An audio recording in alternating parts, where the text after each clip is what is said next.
Pepsi dropped an ad yesterday and it was so goddamn tasteless it was probably the worst thing they've done since Clear Pepsi. Because that shit was weird. And then to make it worse, they stood strong by their ad and said, nope, this is actually a good ad, but 19 hours and millions of tweets later, Pepsi took down the ad and then they apologized. But we're gonna take a look at exactly how tasty this ad was by breaking it down piece by piece. Now the ad starts rather tame with a cello player on a helipad, because why the hell not? Relatable as hell. But this is no ordinary Pepsi ad, just wait. Whoa, are those people protesting in the streets? And at first I was ready to give Pepsi a try. I'm like, you know, this is the same company that created Pepsi Twist, which I rather enjoyed. But then I quickly remembered it's also the company that ended Pepsi Twist. And that shit was not cool. And it's so transparent that Pepsi was just like, should we capitalize on the current tense political climate by shamelessly exploiting a movement like Black Lives Matter? Hell yes! High fives all around, bros, dab it up. Let's just look at what the signs say, for example. Join the conversation. Join the conversation? Who is taking it to the streets to ask people to join the conversation? And also, what's the fucking conversation? That we should drink more Pepsis? I can just picture the executives sitting in a room incapable of seeing the difference between an ad slogan and a political statement. I guess I'm glad they didn't just let her rip with a drink more Pepsi sign. But we'll get there. And now we get to the big reveal, the star of the video, Kendall Jenner. On a brief side note, I'm definitely a fan of Kendall Jenner. She's my preferred Kardashian, just like Coke is my preferred form of injecting diabetes into my veins. Not that this is relevant with the video, I just wanted to be transparent about it. But Kendall looks sad. Why are you so sad, Kendall? Oh, it's because people are protesting. Maybe Kendall's one of those all lives matter people. Maybe she's mad that they're protesting against the police. But who knows? Because we don't know what they're protesting about. But we're about to find out after this cello guy, who's now indoors and no longer on the helipad, is also made aware of this fake-ass protest. Join the conversation, bro. Join it. Wake up, blue-haired lady. Protesting is the new brunch, haven't you heard? And also, why is this chick throwing up the shocker? I'm 51 seconds into this video at this point, and I still have no idea what the fuck these people are protesting. At this point, we cut back to the edgy photographer lady who's mad that she just can't simply find a good photo to post on her Instagram page.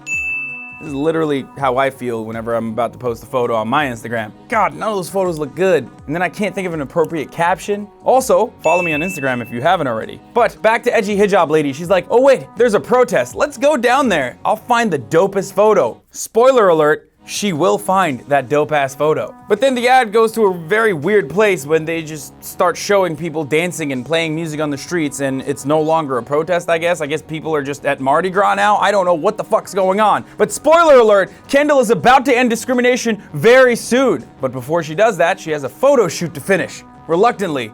She doesn't want to be there. She doesn't want to make $3 million to put on a blonde wig and, you know, I don't know what she's doing. What she actually wants to be doing is being down there with the dancing black people. She desperately wants to join the conversation. And then she locks eyes with cello guy. Oh, it's so fucking on. Look out, everyone. Kendall's taking over. This is her protest now. But first things first, let me grab a Pepsi. Also, what the fuck is the deal with the dude with the cornrows dabbing up a Pepsi? Like, I've never seen a more white person's take on what black people do moment than this one. Also, these cops have less gear on than Paul Blart Mall Cop. I'm assuming Pepsi must have missed the memo that cops gear up a lot more for a protest that involve black people. This is what a real protest looks like.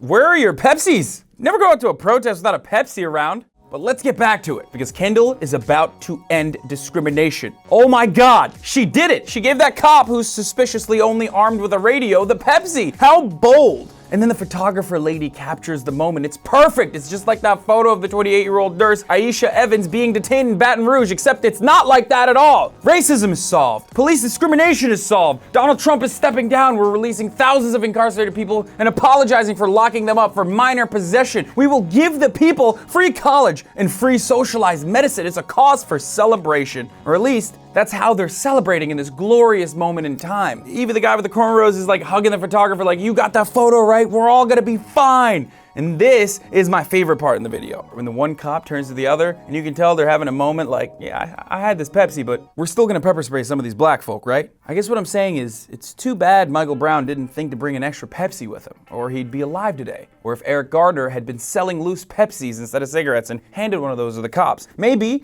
instead of saying, I can't breathe, he should have said, join the conversation. Then he'd probably be alive. If only Martin Luther King had a Pepsi instead of a dream, perhaps he would also be alive today. The worst part is, from a brand's perspective, this isn't tone deaf. This has worked for brands in the past like Coca-Cola. They absolutely think this was making a statement. Even acknowledging that people are out there on the streets protesting is revolutionary for them, because in the brand world, no such concepts exist. But there's a lesson to be learned here.